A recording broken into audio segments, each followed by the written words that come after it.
This week we commemorated the walk from Selma to Montgomery, right? The walk that said, as a country,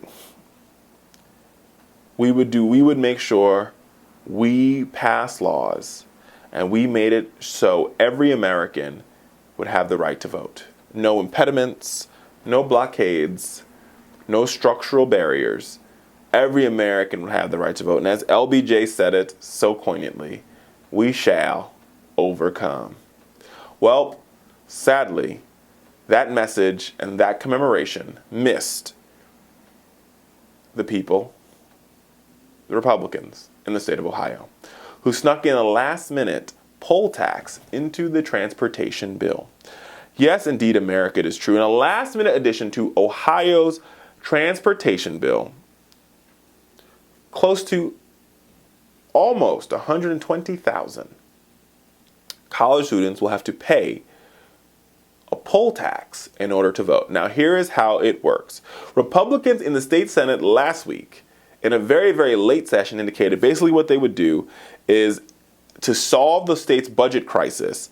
After you've registered to vote, so if you're an out-of-state college student and you've registered to vote in the state, you have 30 days to re-register your vehicle, which could cost $100 or more to do, in order to cast your ballot in your home state. So you have to get new driver's plate. In order for you to cast the ballot in the state of Ohio, even though you're a resident there, your vehicle must be registered in the state 30 days after you register to vote, or your right to vote will be taken away from you.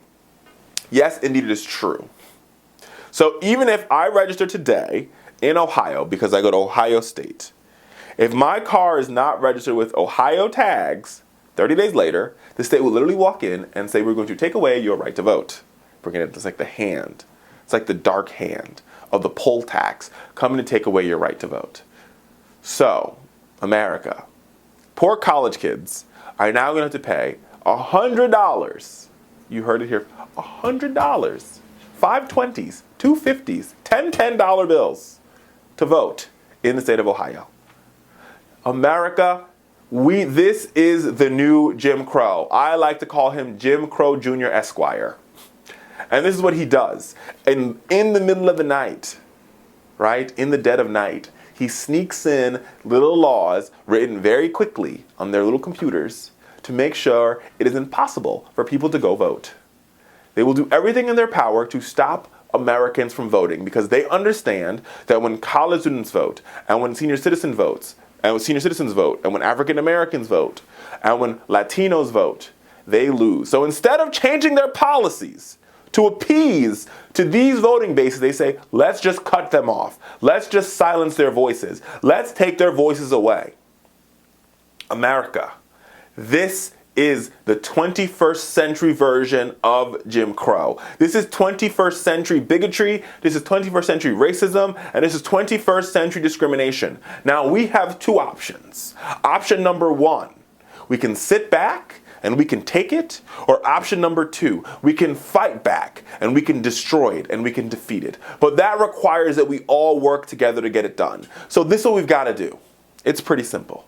Number one, we've got to, every time we see instances where they have taken away people's rights to vote, we have got to scream from the top of the mountain.